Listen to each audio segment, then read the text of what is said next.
Hi, I'm CJ and this is my RC channel. In this video I'm going to be unboxing and discussing what I'm going to be putting into this Advance S by 3Racing. It's an all-wheel drive touring car, 1/10 scale, standard type of car that you're going to need to run VTA.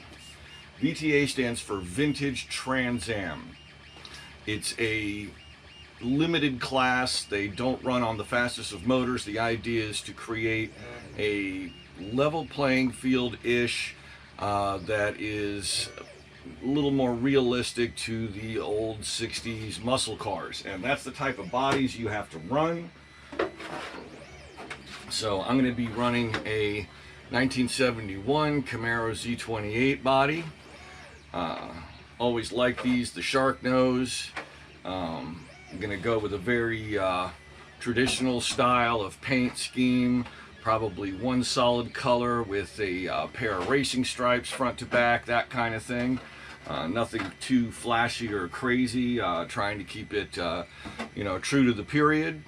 Another one of the limitations of VTA is that you have to run a very specific type of treaded wheels and tires. There's only one manufacturer that makes them.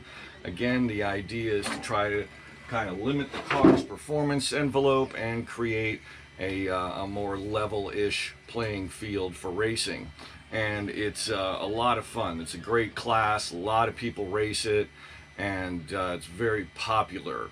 The motors are limited to 25.5 turn motors, 2S LiPo packs, blinky type speed controllers, so that type of stock class environment. One of the reasons I went with the 3Racing, because again, this is kind of a lower end class. It's not the highest performance. I didn't want to spend the money on something like an X-Ray. The 3Racings are good cars. They're very, very cost effective as the price point goes. For what you pay for one of these, you can get extra springs, extra sway bars in different grades. You can get all kinds of tuning parts for this and still come out way under the cost of just a straight up bare bones 1/10 scale touring car of a higher end name like X-Ray or Associated. So definitely something to consider if you want to run a class like VTA. So let's open it up, see what's inside, and I'm going to go over the tuning options I got to go with it.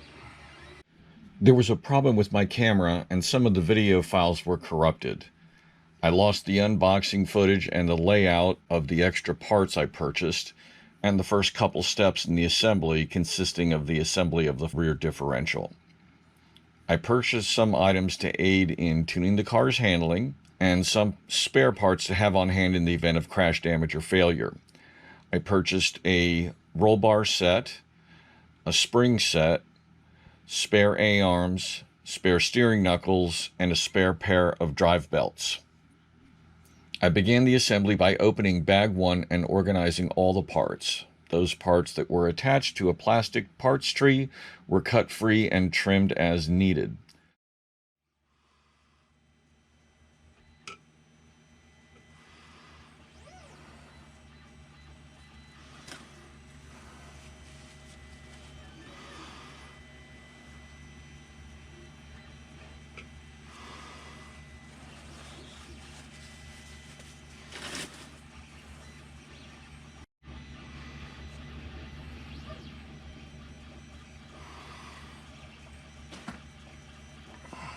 Okay, so that's in. Now we need our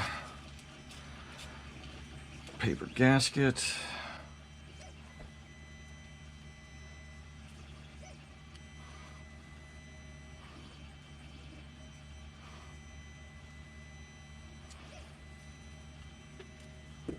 And now we need our final gear. So let's see.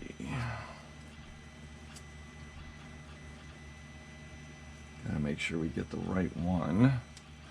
Okay, it's definitely not that or that, so it's got to be this piece.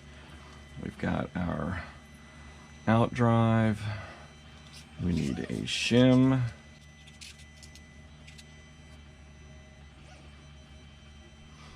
And we need an O-ring, which seems to be missing. So I guess it's a good thing that I bought that pack of extras, because it is definitely not here. And I just checked the bags that everything came in, and it's not hiding in one of those. So let me go into the box of parts.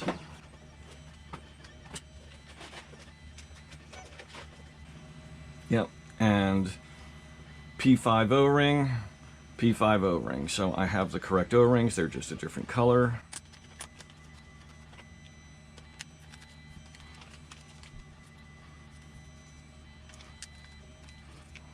Get that all sorted out later into a parts box.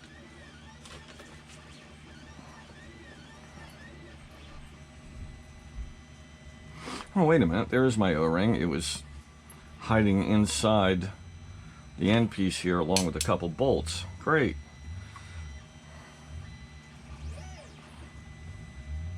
These actually look like nicer O-rings, but I'm going to run the stock ones for now.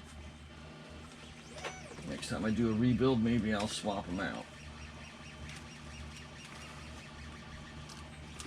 But see, there is an advantage to getting yourself parts ahead of time. Let's say I had dropped that on the floor or whatever and vaporized it into an alternate universe, never to be seen again.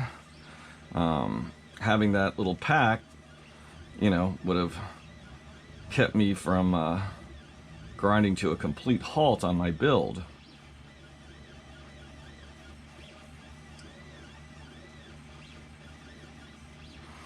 That's a little snug in there.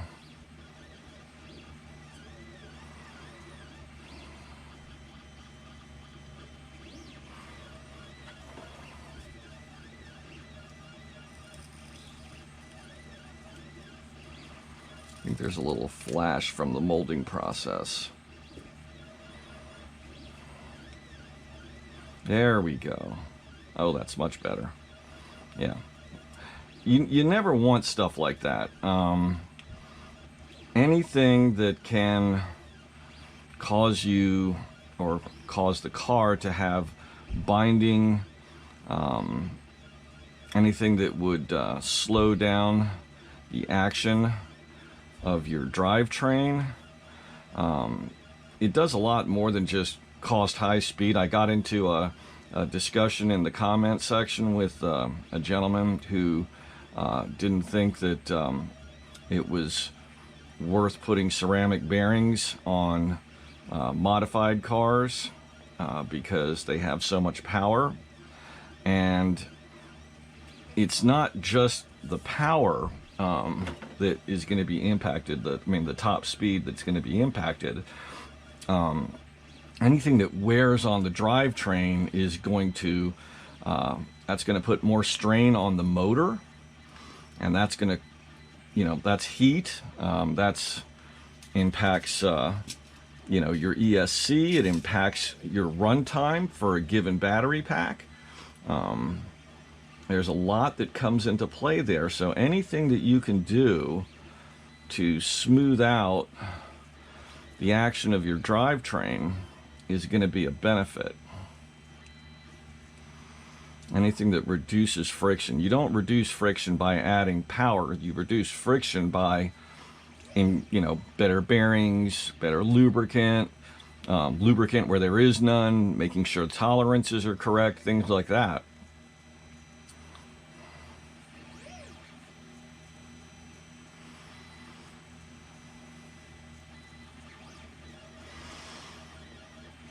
So I just did this on a hunch. I thought it might be easier to put the gasket in here instead of putting it on there and then setting this in. And it definitely seems to be the better way to go, because it's a little snug.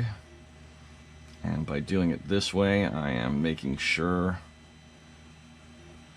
that it is seated.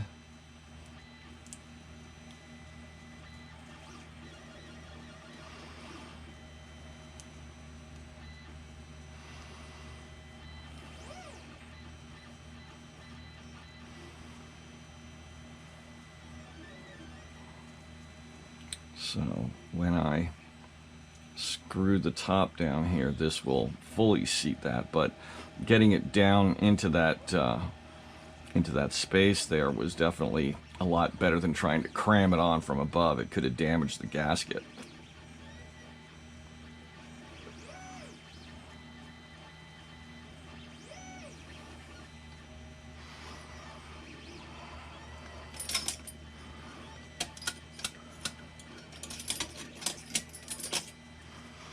So what I'm doing now is I'm just kind of finding the hole on the opposite side here with this wrench to make sure that I've got this aligned properly. And that'll make the rest of that easier.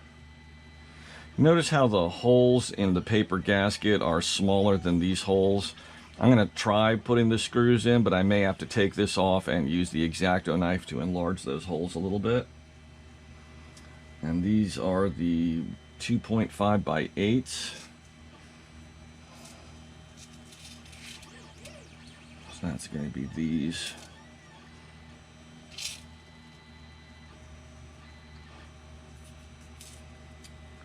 Let's see. There it is. Just see what wrench size I need for these. Yep.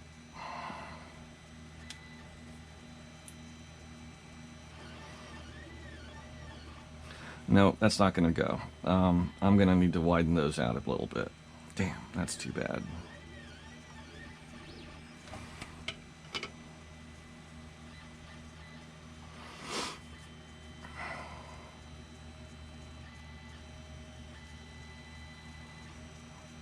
See, now I need to be very careful to not let any of this gasket material remain inside here.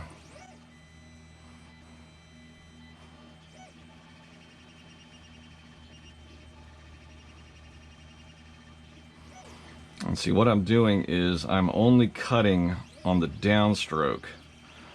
That way I am pressing against the top of the paper. I'm not peeling up. And then look to see where the extra material is. It's on this side, like a little crescent.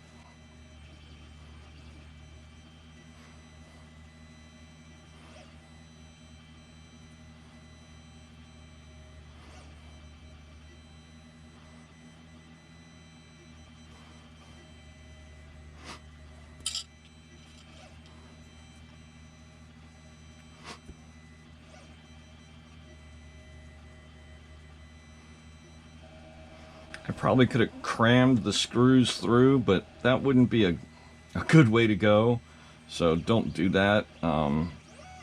It's a very thick paper gasket. It's almost like cardboard. If it was just a little thin strip of paper, I might have done it like that, but this is definitely the better way to do it. Okay, so now everything is lined up.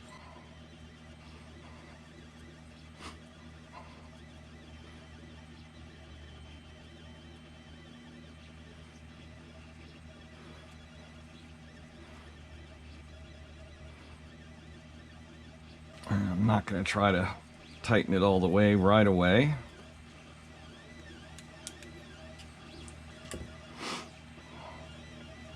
I'm going to do the usual star pattern.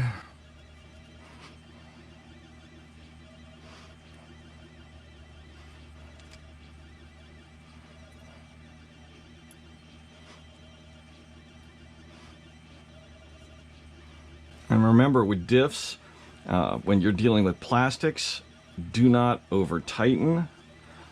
Let the gasket do its job. If you over tighten, you can potentially collapse the case a bit, and bind up the gears.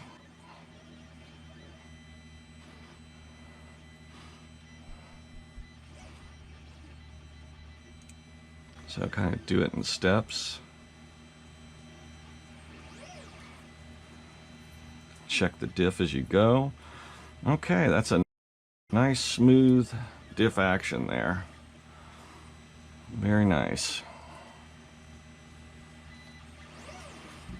Okay, let me just clean this up so that paper doesn't find its way into anything else.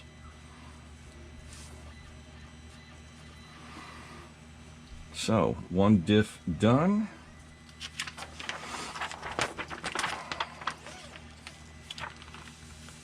Time to do the center gear adapter and solid axle assembly.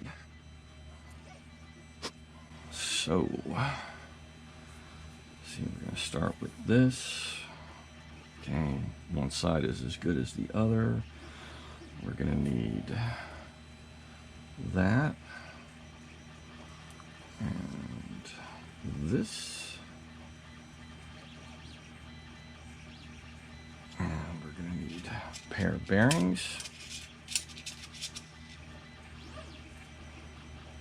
and we're going to need these two things. So we take this and pass it through here. It appears we only need 3 out of the 6 holes. And then, no, this piece goes behind. So I put this as a spacer.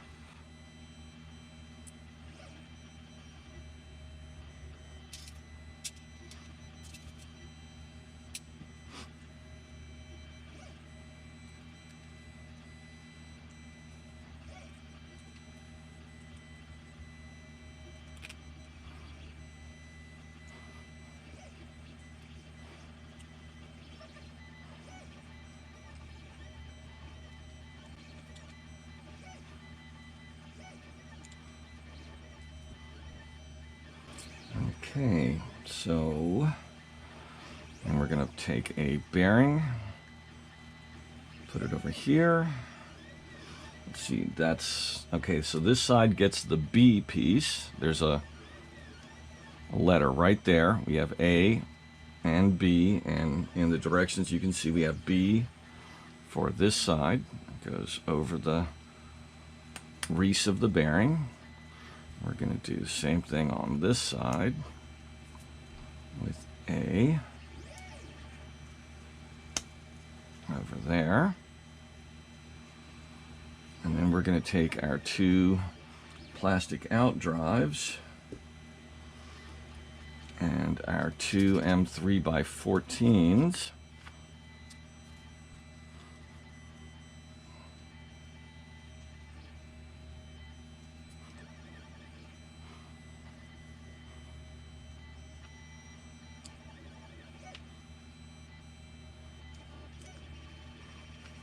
As you can see, this car goes together very quickly.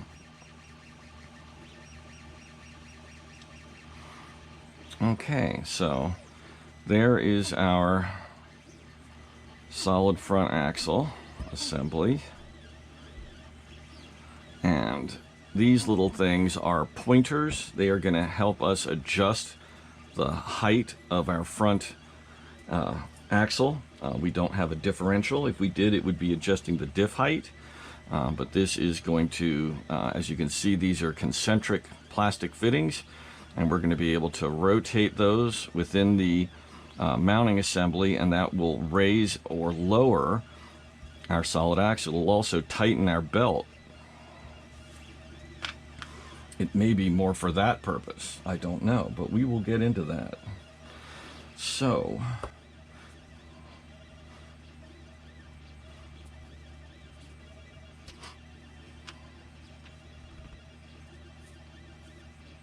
okay, we have 2 similar looking pieces. One has countersinks in it, and the other one has these little like standoffs on it. The standoffs go on one side.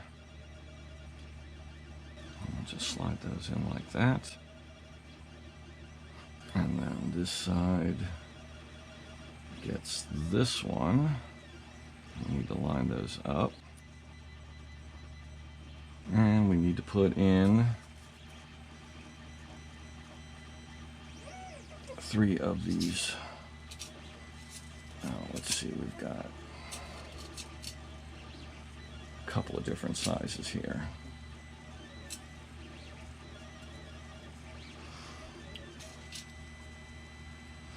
Okay, so we got 3 of these, which are probably the 5s, and then we got those. So let me just look here. Okay.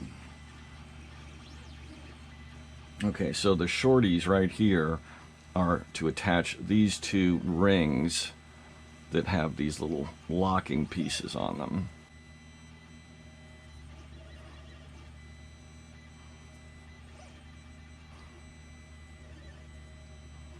Now remember, small hardware into plastic, be very careful. This is not a piece you want to over tighten, and you don't need to, because the screws have those little standoffs. They go through this gear from either side. Their very presence is going to lock this down. Tightening it, over tightening it, would be of no benefit. Stripping it would be bad. And there's no need for Loctite, of course, because we're doing this in plastic. Plastic is its own Loctite. Okay, so now we take one of these gears and put it on each side. See, this is our center spool, and so one of these gears drives the belt for the forward axle, one of them drives the rear. So we're going to take our 3 screws. These are the M2x7.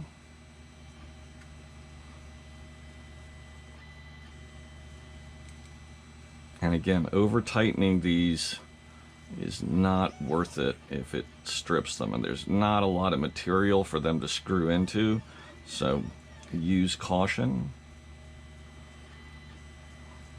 They're only going a couple millimeters into the plastic. I recommend my 2-finger rule, 2 fingers on the driver.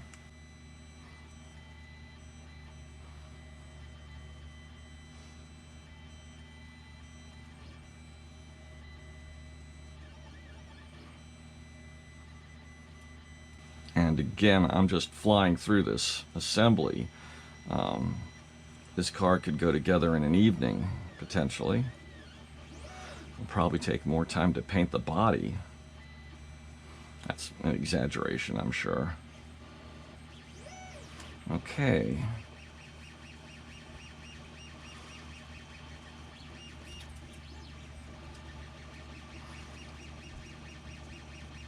Okay, those should have gone on first. I guess they get held down by the outer edge of the screw. No big deal. Just take these off real quick. I don't even need to take them all off. I just need to take one out and loosen 2. I should be able to get these on. No, better to take off 2.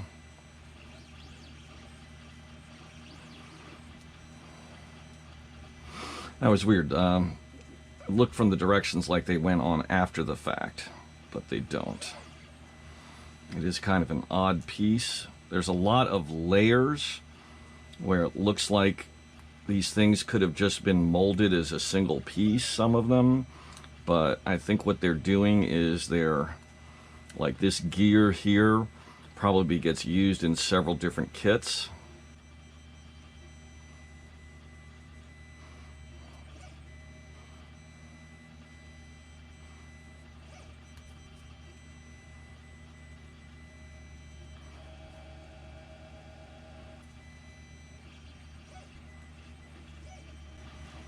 put the text facing outward.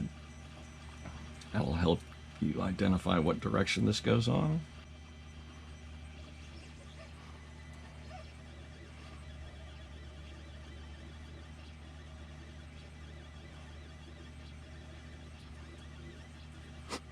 Okay, we are getting down to the end on this.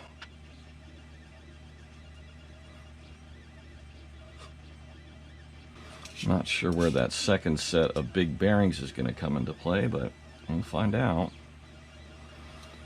Okay.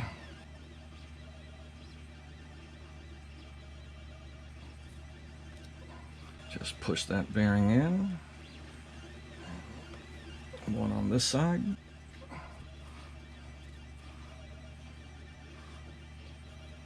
So we need one of these little plastic washers on each side.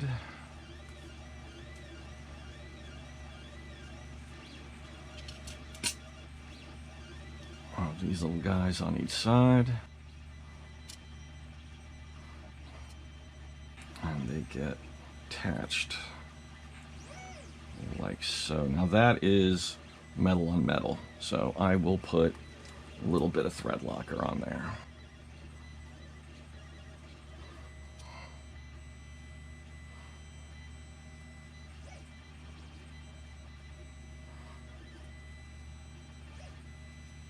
And the easiest way to make sure these are tight properly is going to be to put a hex wrench on either side.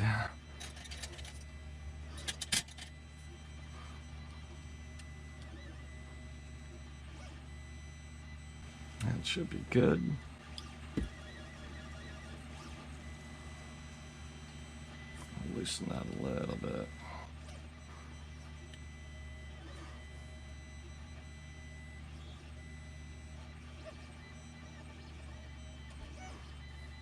Make sure that rotates clean. If it doesn't, back it off.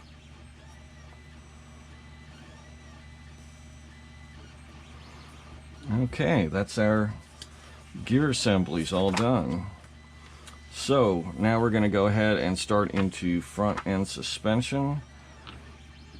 I'm going to go ahead and pause up. I'm assuming that these two bearings are going to come into play here and here. I'm just going to slide them on there because that's where they're going to go, and let them wait. That is a nice clean diff, especially for being plastic gears. I really don't have a problem with plastic gears for something this low load. If this was going to be a modified car with like a 7.5 turn motor or something insane like that, yeah, go metal. But even then, if they are precisely molded and for 1/10 touring, the tires are so small that you're going to burn those tires before you're going to destroy the plastic gears, if they're precisely molded and you've got your shims all set up right. So now it's time to get out bag number 2.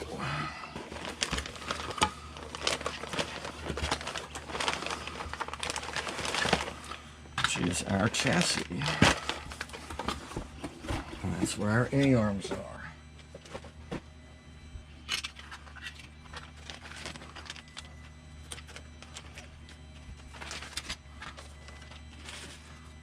I mean, it would be nice if it was carbon fiber, but it's pretty sturdy. Doesn't have a lot of flex, and it's very light. I don't have a problem with it.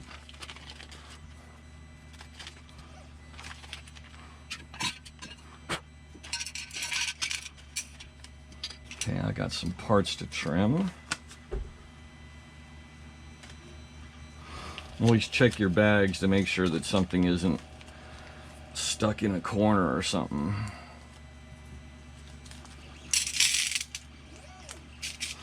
And they did give us nice aluminum spacers, and black anodized aluminum. That's nice. Those are nice too. I like the way they pressed in some little metal alignment pieces.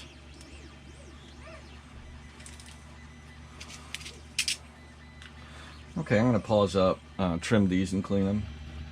Okay, so I got these all cleaned up.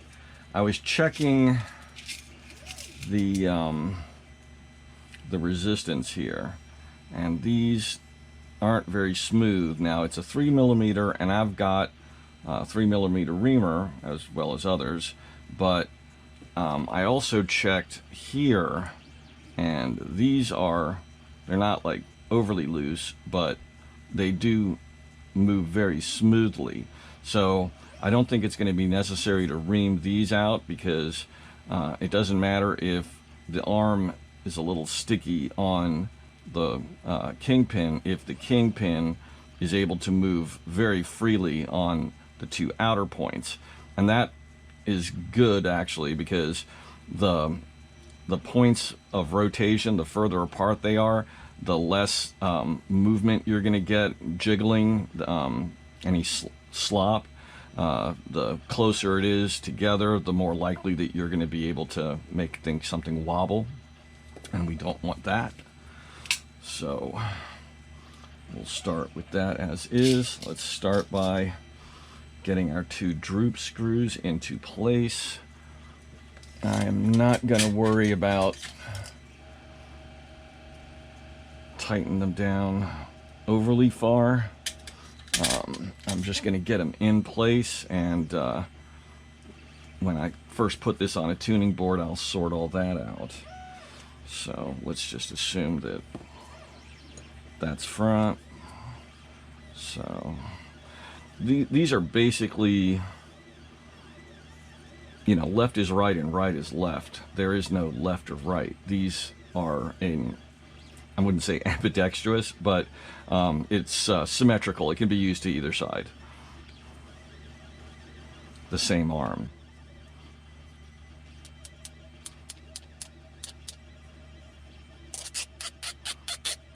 I'm going to run them in and out a little bit.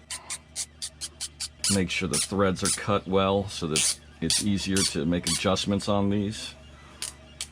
You don't want them loose, but you want to be able to turn them without having to crank down on them too hard.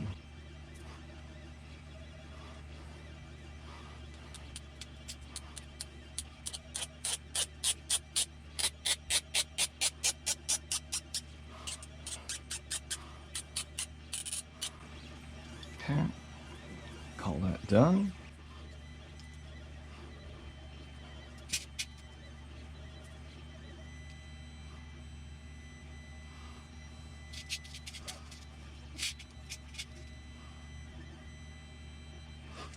I just want to look ahead at something.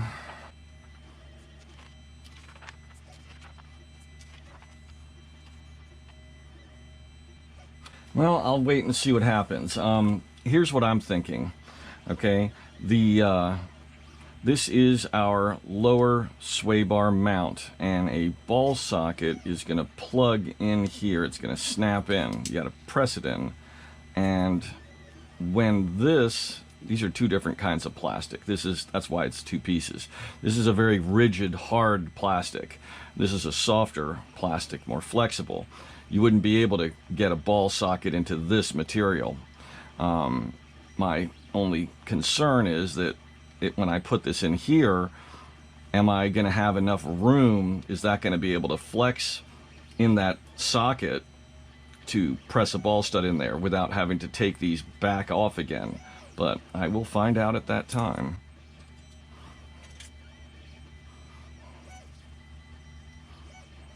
Again, very careful. Do not over tighten these. Do not strip those, or you will need to replace them.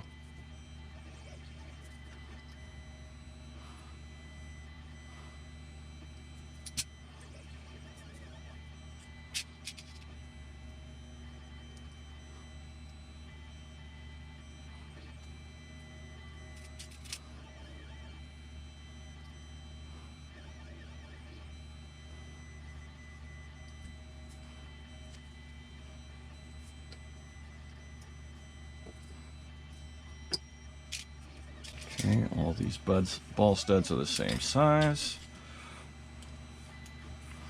And according to my sheet, we're going to go with the forwardmost location.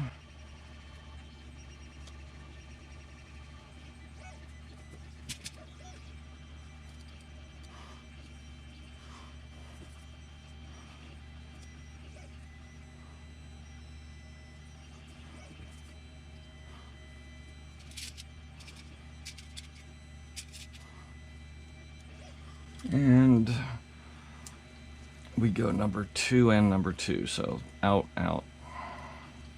These are our rear arms. Just like on the fronts, one of them is for the shock absorber, and the second one is most likely our rear sway bar attachment point, because it doesn't have one of these setups.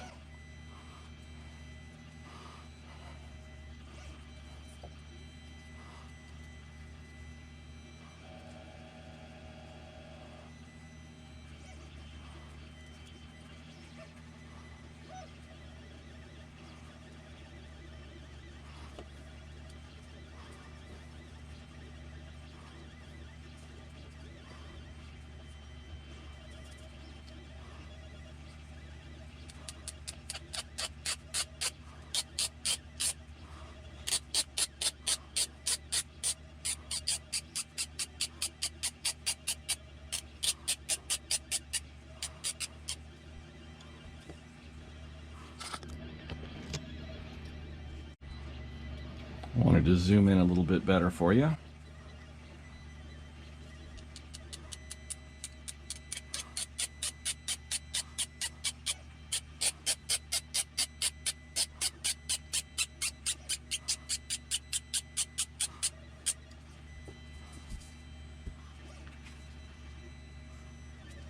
Okay, we can set these because they recommend 2 and 2.5 to start, but that just gives us our ride height, and I've got ride height adjustments over there on the setup sheet, but I'm going to go ahead anyway and do this the way they suggest, at least for initial setup. See, having loosened those and then let them cool for a second, because when you hear them squeaking like that, that's heat building up there.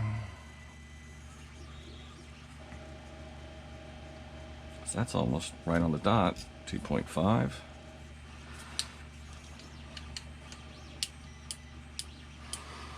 And they adjust much easier now that I've run them in and out once.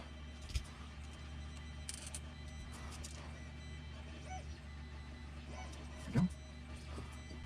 And these need 2 millimeters.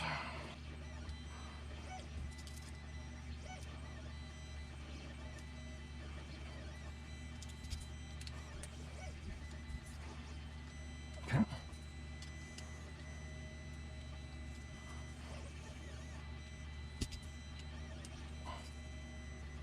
Okay.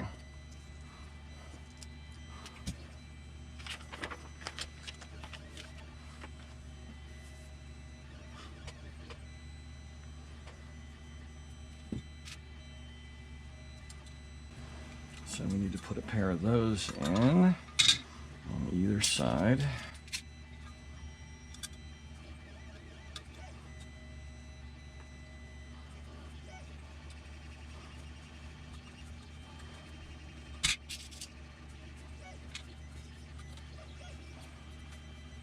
Definitely don't strip these out.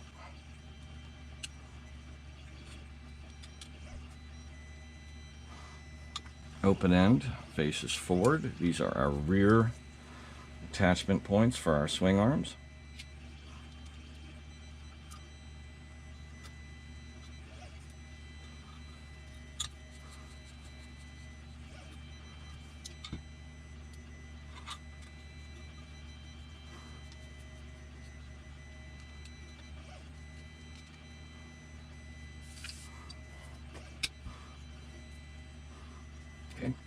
Our swing arm, our sway bar mounts are to the rear, like so.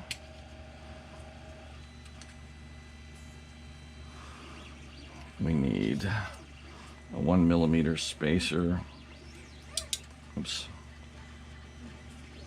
Behind and one in front. Now, these allow you to adjust the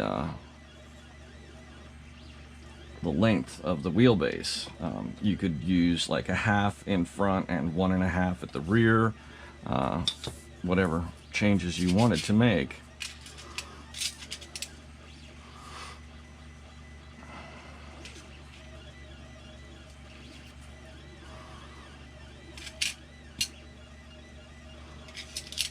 These all the same size, yep.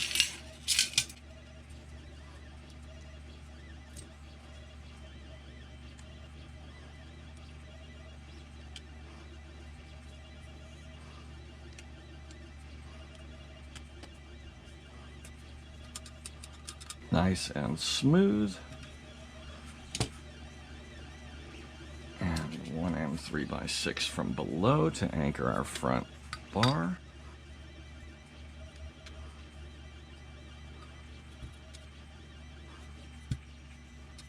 Okay, let's get our rear pieces on.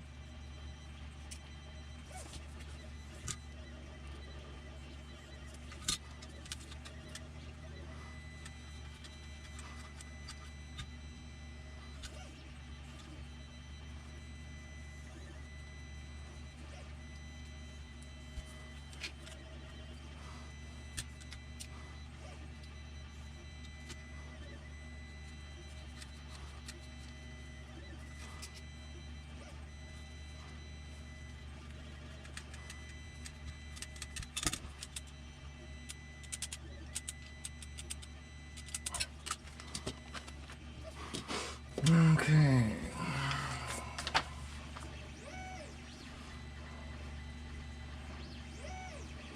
Okay, for the rear pieces, the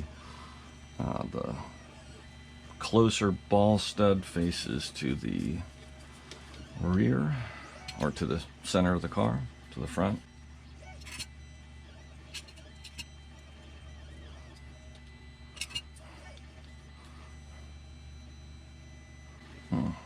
Let's do it this way. You want to make sure that your droop screws are facing in the right direction also. So I needed to flip these.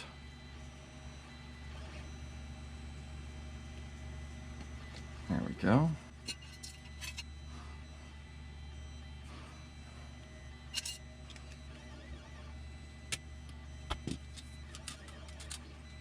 Nice smooth action.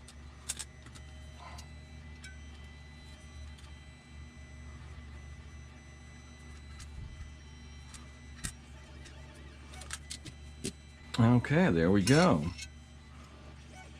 So now we need to move on to bag number 3. I hope you enjoyed this video. Please click like and please subscribe to my channel.